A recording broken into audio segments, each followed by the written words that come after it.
A message to Leon Lundy, MP for Mangrove Key and South Andros.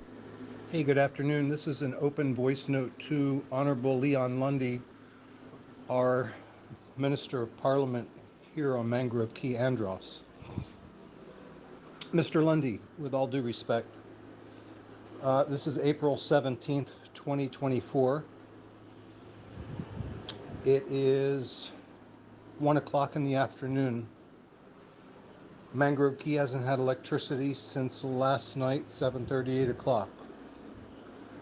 The water went out a couple hours ago, and phone and internet service is deplorable. School was let out early. A lot of businesses can't open,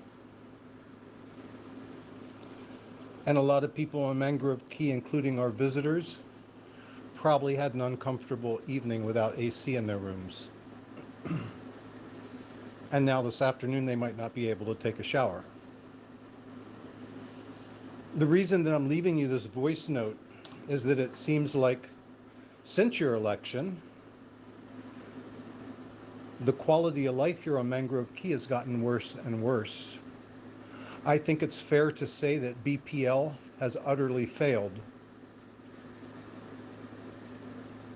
Our reliability has gone steeply downhill to where sometimes, like yesterday, the day before, we were losing power 6 or 7 times a day. BTC has been a failure for quite a long time. Our internet service is spotty at best. Our phone service is horrible.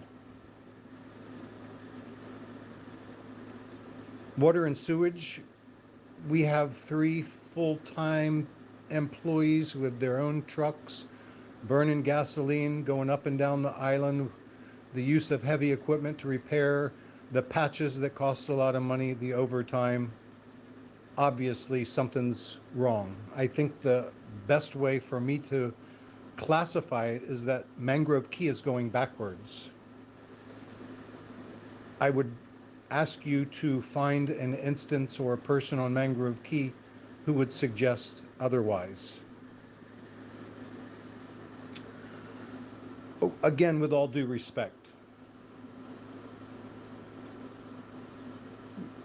you are our elected representative.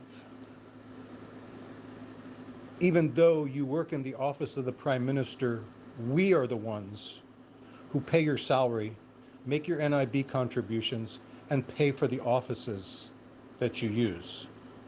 Is this a correct and fair statement? With that said, my request is that in the next few days, you schedule an emergency meeting with the people of Mangrove Key.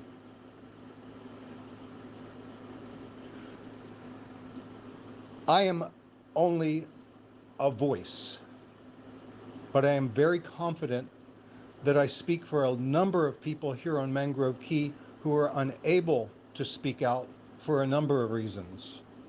If they have a government job, they certainly can't speak out.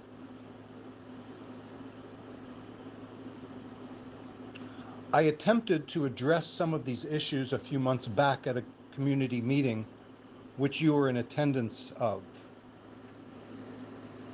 As I started my comments and made some critical remarks of the present government, I was run out of the meeting, and you sat and remained silent. You didn't move a muscle. I was raised with the idea that silence is complicity, that all it takes for evil to persist is for good men to remain silent. After this voice note, forget my name. I have what I need here on Mangrove Key. I'm advocating for the children of Mangrove Key who don't have a voice yet, and for those who aren't comfortable or confident in voicing their opinion and their opposition to the way Mangrove Key is headed. Mangrove Key is backwards, okay? We're living in last century. It still takes an hour to an hour and a half on many days to get one transaction done at our Bank of Bahamas, another government run institution.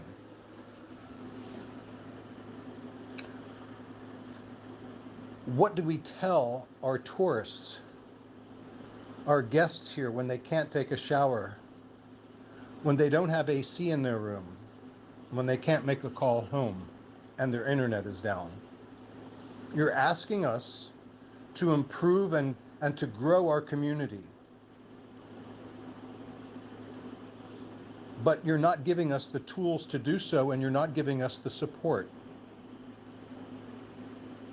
I find it difficult to believe that you would be aware of what's going on here on Mangrove Key and just not care. I'm hoping that you just don't know.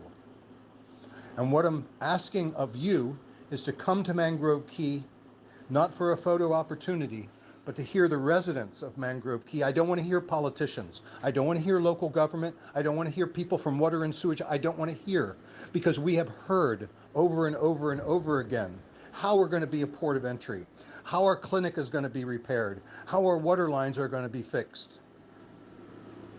Mr. Lundy, I've been here 20 years full time now. Do you realize how many times I've listened to our elected officials tell us we were going to be a port of entry within months, 15, 17 years ago? And at the community meeting, unless my hearing is bad, you said it would probably be a matter of weeks before we are a port of entry. Are we a port of entry yet? It seems the only time we're really going to be a port of entry and when a trailer comes to Mangrove Key is just before election time. Mr. Lundy, I am not advocating for myself. I am asking for those who represent the people of Mangrove Key to allow us the civilities, the conveniences of a first world country. We are not an impoverished country. And yet, some people seem to think it's all right that we don't have reliable electricity, that we don't have reliable water, that our phone and internet service, now that all government business is done online, that we don't have adequate internet and phone service. Something's wrong here, Mr. Lundy. Don't kill the messenger. I am just voicing my opinion. If you find anything that I say to be incorrect, please let me know. But please avail yourself to the people of Mangrove Key so that you can listen firsthand what we're having to put up with. Because apparently the realities of what we're living under are not reaching those who are supposed to be representing us. That's all I'm asking for, Mr. Lundy, is a voice. And after that, don't get mad at me. Don't let your compatriots get mad at me. I have nothing to do with this. I'm not the one in charge of BPL. I'm not the one in charge of water and sewage. I'm not the one in charge of BTC. I'm not the one in charge of our health clinic. These are all failed. I use my words carefully. Failed. Now what are we going to do about it? And I know election time is coming up soon.